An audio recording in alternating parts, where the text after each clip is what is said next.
24장 보겠습니다. 구약성경 784쪽에 욥기서 24장 1절에서 12절 말씀까지입니다.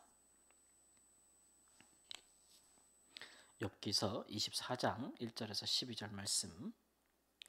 어찌하여 전능자는 때를 정해 놓지 아니하셨는고 그를 아는 자들이 그의 날을 보지 못하는고 어떤 사람은 땅에 경교표를 옮기며 양떼를 빼앗아 기르며 고아의 나귀를 몰아가며 과부의 소를 볼모 잡으며 가난한 자를 길에서 몰아내나니 세상에서 학대받는 자가 다 스스로 숨는구나.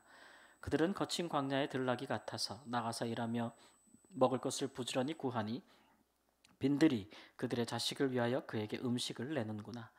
밭에서 남의 꼴을 베며 악인이 남겨둔 포도를 따며 의복이 없어 벗은 몸으로 밤을 지내며 추워도 덮을 것이 없으며 산중에서 만난 소나기에 젖으며 가릴 것이 없어 바위를 안고 있느니라. 어떤 사람은 고아를 어머니의 품에서 빼앗으며 가난한 자의 옷을 볼모 잡음으로 그들이 옷이 없어 벌거벗고 다니며 곡식 이삭을 나르나 굶주리고 그 사람들의 담 사이에서 기름을 짜며 목말라 하면서 술틀을 밟느니라. 성중에서 죽어가는 사람들이 신음하며 상한 자가 부르짖으나 하나님이 그들의 참상을 보지 아니하시느니라. 아멘. 24장에서 욥이 하나님께 하는 말의 핵심은 1절에 있습니다. 어찌하여 전능자는 때를 정해 놓지 아니하셨는고 그를 아는 자들이 그의 날을 보지 못하는고에 있죠. 이것을 풀어 설명하면 어찌하여 하나님은 악인들이 심판받을 때를 이렇게 정해 놓지 않았는가 이런 얘기죠. 그래서 왜 우리가 모르는가? 혹은 하나님이 이렇게 지체하시는가? 혹은 왜 즉각적으로 행하시지 않는가? 그런 것들에 대해서 이제 의문을 제기하고 있는 것입니다. 나쁜 일을 하는 사람이 나쁜 짓을 계속 하는데도 그가 언제 망할지, 그가 언제 심판받을지 그런 걸 알지 못하면 여러 가지 이제 어려운 일이 생기죠. 이렇게 잘못이 없는데도 고난당하는 사람들은 당연히 이런 불만이 생기지 않겠습니까? 오늘 말씀에도 보니까 악인들이 하는 일들을 열거하는데 고아 거를 뺏어가고 과부 거를 뺏어가고 땅을 뺏고 소유를 뺏고 그렇죠. 그래서 악인들이 남겨준 것들로 연명하는 모습, 의복이 없는데도 그 한 벌 남은 것을 뺏어가는 사람들, 그래서 죽어가는 사람들. 그런데도 악인을 향한 하나님의 심판이 딱 언제다라고 정해놓지 않고 하나님이 즉각적으로 행하시지 아니하므로 마치 하나님이 그 참상을 모르시는 것이 아닌가라는 생각들을 이제 들게 한다는 거죠. 이뿐만 아니라 우리 같이 이렇게 살아가면서 우리가 아마 그런 생각들 많이 할 겁니다. 악인들의 향한 심판은 우리의 생각보다 그렇게 빠르지 않고 그렇기 때문에 그 견디는 시간이 참 힘들다라는 생각들을 많은 사람들이 하죠.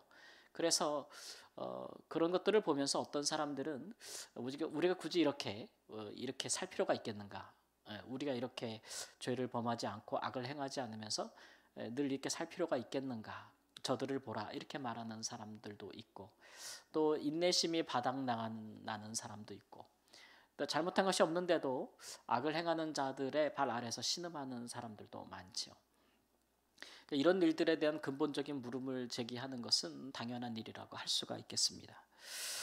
그럼에도 불구하고 하나님은 왜 악인들이 자만하는 기간을 길게 두시고 의인들이 고난받고 꼭 의인에게 인내하라 하시는가? 그러니까 우리 보고 참으라 그러지 말고 하나님이 행동을 빨리 하면 되잖아요. 하나님이 행동을 빨리 하면 되지 왜 그런 사람들을 보통 사람들이나 이런 사람들 보고 그런 사람들이 그 고통을 감내해야 되는가? 사실 이런 부분에 대한 근본적인 물음책이라고 할 수가 있겠습니다. 욥은 이제 성경에서도 굉장히 아브라함 시대 때 살았던 사람이라 이것에 대한 사실 해답을 찾을 수가 없는 그런 계시의 말씀을 받은 적이 없는 사람이 아니겠습니까? 욥이 있을 때에 우리가 가진 성경에 한 장이라도 기록이 되었겠습니까?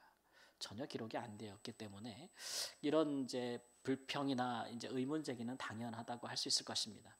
다만 우리는 이제 그런 일들이 허다하게 하나님의 백성들에게 있었다는 것을 잘 알고 그런 물음이 여러 차례 성경에서 하나님께 올라갔다는 것을 알고 또 그 부분에 대해서 하나님께서 어떻게 역사하시고 대답하셨는지도 우리는 성경 전체에서 찾아볼 수 있기 때문에 욥만큼 이렇게 정말 막막한 가운데 어두움 가운데 있는 것처럼 그렇게 불평하지 않아도 되겠다라는 생각은 듭니다.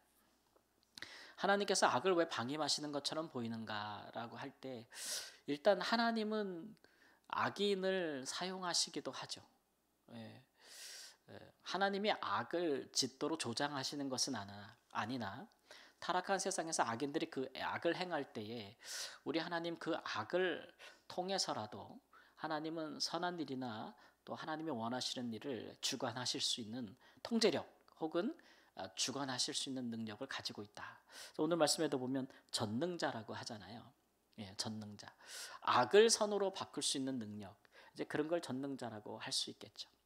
뭐 예를 들어서 애굽에서 바로 같은 강팍한 왕, 자기 백성이 아닌 사람들을 노예로 삼아서 학대하는 사람, 그런 악한 사람. 그래서 그 노예들을 풀어주라고 할 때 마음을 더 강팍하게 해서 더 학대하고 심지어 살인하는 사람. 영아 살인도 주저하지 않는 그런 사람을 통해서도 하나님은 선을 행하신다는 거죠. 그게 뭐였냐 그러면 그게 하나님의 백성들을 출애굽시키는 거죠. 구원하신다는 겁니다. 그러니까 구원이라는 것은 여러분 우리가 생각할 때 어디로부터의 구원입니까? 뭐 천국으로부터 탈출하는 거 아니잖아요. 그죠? 거룩함과 선으로부터 탈출하는 게 아니고 악과 죄악과 악인들에게서 탈출하는 거 아닙니까? 그러니까 구원이라는 것, 세상이 죄 가운데 있으며 세상의 공중 권세 잡은 자의 손에 있으며 악인들이 횡행한다. 이런 곳에서 하나님이 개입해서 그의 구원을 행하신다는 것을 하나님은 드러내시기를 원하는 거죠. 우리는 구원받아야 되는 존재라는 거. 그리고 우리 인간이 제가 주일 오전에도 말씀드렸지만 요즘 뭐 이런 인간의 선함에 대해서 깊은 회의가 들지 않습니까? 과연 우리 인간들은 정말 선한 존재인가? 그렇게 존엄한 존재인가로 단언할 수 없는 많은 역사적인 불행과 고통과 폭력들, 그런 것들이 이렇게 전반적으로 뒤덮는 시대가 되면 더욱 우리 인간성의 의문을 제기하지 않습니까? 뭐 혹자는 과학기술이나 뭐 이런 테크놀로지의 발달이 우리에게 천국을 가져다 줄 거라고 생각하지만 실제로 그런 일들은 아직 일어나지 않았죠. 그러니까 사실 구원의 필요성을 절대적으로 우리가 인식하려면 구원이 필요한 상황에 우리 인간이 그것을 직시하고 깨달을 때야 비로소 우리를 구원하실 자를 기대하지 않겠습니까? 그러니까 악인들이 횡행하는 것은 그것은 아픈 일이고 슬픈 일이고 고통스러운 일이나 하나님의 백성은 그런 상황에서 하나님의 구원하심을 입는다라는 것들을 우리에게 성경이 보여주고 있는 거기 때문에 구원을 위한 훌륭한 무대 장치가 되는 부분들이 있는 거죠. 그런 일에 하나님이 악인도 쓰신다는 겁니다. 악인을 악하게도 쓰시고 하나님은 악인을 또 하나님의 백성들에게 유익하게 선하게도 쓰실 수 있는 분입니다. 또한 이제 이런 악인들의 또한 그 형통함은 때로는 하나님의 백성들을 징계함에 쓰기도 하십니다. 그들이 뭐 하나님의 백성들보다 더 거룩하거나 깨끗하다는 것은 아닙니다. 그러나 하나님의 백성들이 타락하거나 혹은 그렇지 않은 자들보다 더 타락할 때에는 하나님께서 징계하실 때에 이스라엘의 이방 민족을 드신 것처럼 하나님이 때로는 사용하시죠. 그럴 때 이스라엘 백성들이 하는 말은 우리가 잘못한 건 맞는데 하나님 왜 우리보다 그렇다고 우리를 치는 저들은 우리보다 더 거룩합니까? 더 깨끗합니까? 라는 의문을 제기하기도 하잖아요. 하나님의 대답은 그렇지는 않다는 거죠. 그들도 결국 그들이 행한 악에 마땅한 대가를 받겠지만 그러나 때로는 하나님의 백성들이 크게 잘못할 때에 심지어는 하나님을 알지 못하는 자들보다 더 타락할 때에는 하나님의 징계용으로 또 악한 일을 쓰기 때문에 악은 죄는 그 나름대로의 하나님의 백성들을 위한 쓰임새가 있는 부분이 있다는 거죠. 그래서 하나님의 백성들이 여러 가지로 고난받는 순간들이 옵니다. 때로는 그런 횡행하는 악이 하나님의 백성들을 거룩하게 만들기도 하죠. 우리는 말씀을 우리가 늘 배우고 또 성령 안에서 기도하고 또 하나님의 뜻을 행하면서 사실은 거룩해져 가기를 원하시고 우리가 하나님의 자녀가 자녀답게 이제 예수님의 형상으로 이렇게 영화되어지는 것이 우리의 구원의 바른 여정이라고 할 수 있으나 우리가 이제 항상 그런 것은 아니지 않습니까? 성경에 나타난 훌륭한 인물들도 보면은 정말 이런 사람이 없을 정도로 위대해 보였는데 한순간에 어떻게 저럴 수가 있는가라고 할 정도로 크게 넘어지는 그런 일들, 상상할 수도 없는 죄악들을 행하는 모습들을 볼 때 참 우리가 어떻게 저럴 수가 있을까라는 생각이 들 때도 있지 않습니까? 그러니까 우리가 육체를 가지고 있고 또 우리의 구원은 다 완성이 되지 않고 여전히 우리 안에서 죄가 역사하는 부분이 있기 때문에 사실은 우리가 그렇게 좋은 방식으로만 거룩해지지는 않는다는 거죠.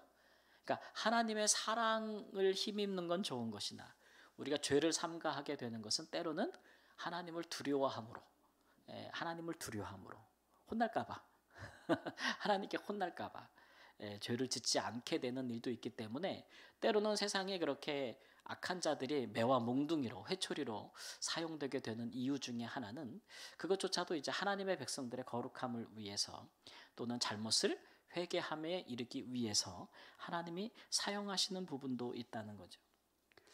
우리는 계속 이제 하나님이 왜 이렇게 성경에서 뭐 오늘은 악인들의 심판의 때를 왜 우리에게 알려주지 않는가? 왜 정해놓지 않는가?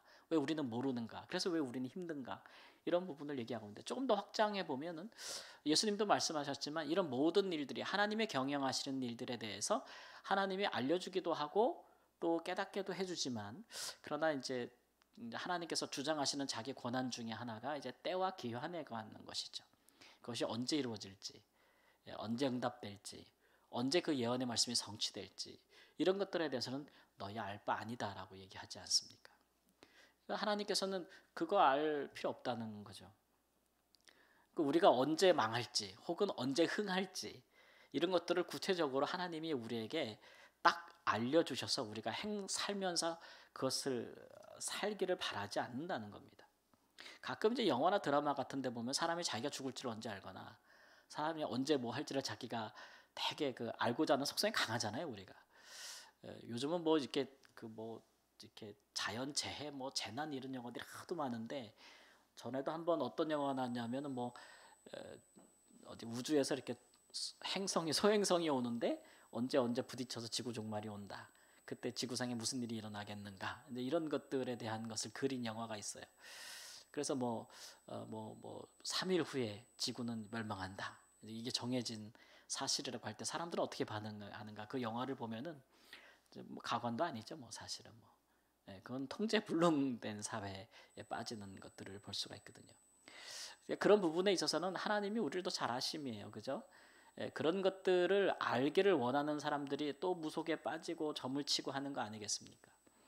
근데 이것은 하나님의 형상대로 지음을 받은 사람들이 살아가기를 원하는 하나님의 기대하시는 그 삶의 모습이 아니죠.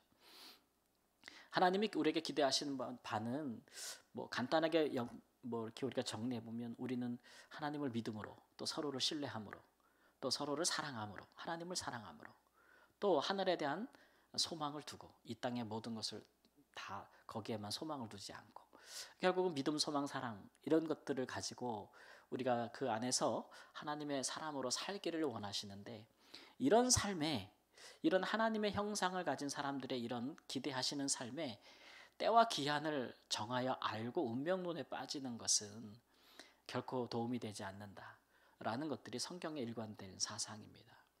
그래서 그런 부분에 대해서 하나님이 우리 인간에게 이렇게 겸손하게 하시는 방법이죠. 그렇지 않습니까? 우리가 이제 사람을 경영할 때도 사람들을 관리할 때도 마찬가지지만 위에 있는 사람들이 밑에 있는 사람들을 통제하고 관리하는 많은 수단들이 있는데 그런 것 중에 하나가 뭐 언제 결정 날지를 모르겠는 거 그런 거 있지 않습니까? 우리 사회도 지금 이거 사법부 선고가 언제 날지 지금 몰라가지고 다들 그냥 최선을 다하고 있는 거예요. 자기 입장에 자기가 원하는 대로. 그렇지 않습니까? 언제 될지를 모르니까 최선을 다해야 되겠죠. 자기가 옳다고 생각하는 부분에 대해서. 그런 부분이 우리에게 있다는 것이죠. 그래서 우리가 다 안다면 언제 그런 일이 일어날지 이미 정해져 있다면 우리는 기도할 필요가 없죠. 하나님께 구할 필요가 없습니다. 악인의 심판도 마찬가지죠. 악인이 저 나쁜 사람이 내일 모레 죽을 거야 라는 것을 우리가 안다면 하나님 저 악인에 대하여 뭐 그를 구원하기 위하여 기도해 줄지, 그를 심판해 달라고 기도할지 우리가 하나님께 기도할 이유가 없는 거 아니겠습니까?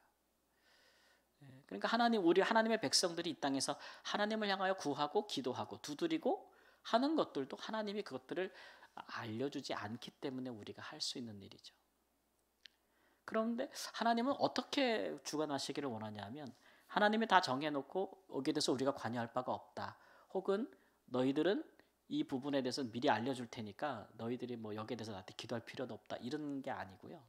하나님의 백성들에게 달려있는 거예요. 악인들이 언제 심판을 당할지 또 하나님의 백성들에게 달려있는 거죠. 하나님의 백성들이 하나님을 얼마나 신뢰하고 사랑하면서 그의 뜻을 실천하느냐에 따라서 악인의 쓰임새가 빨리 끝날 수도 있고, 그죠? 또 악인의 쓰임새가 더 오래될 수도 있는 거예요. 그런 부분에 대해서 우리의 구원이 빨리 성취될 수도 있고, 우리의 거룩함을 빨리 이루어갈 수도 있고, 그렇지 않을 수도 있는 부분이기 때문에, 그러니까 우리들의 원망과 불평이 하나님을 향할 것이 아니고, 사실은 하나님의 뜻 안에 있는가 우리를 돌아보는 것이 훨씬 더 중요하다는 거죠, 신앙 안에서. 그래서 이런 일들에 대해서 하나님, 이 만연한 죄악에 대해서, 악인의 형통함에 대해서, 그들의 심판에 대해서 하나님의 백성들이 이렇게, 그들이 오늘 말씀처럼 고아와 과부들의 것을 빼앗고 가난한 자들을 몰아내고 그들의 재산을 갈취하고, 이런 문제들에 대해서 하나님의 백성들이 어떻게 인식하고 어떻게 기도하고 어떻게 행동하느냐, 그런 것들이 악인의 심판이나 혹은 악인의 긍휼과 회개나 이런 것들에 대한 하나님의 섭리를 결정하게 되는 중요한 것이기 때문에, 우리가 운명론적으로 하나님을 향하여 불평하고 하나님은 다 할 수 있으니까 왜 안 하냐고 이렇게 불평하는 것보다는 우리의 마땅한 도리를 생각하고 그것이 우리에게 어떻게 유익이 되도록 하나님께서 하시고 계시는가, 그런 것들을 돌아볼 수 있는 지혜가, 깨달음이 우리에게 있기를 우리 주 예수님의 이름으로 축원합니다. 아멘.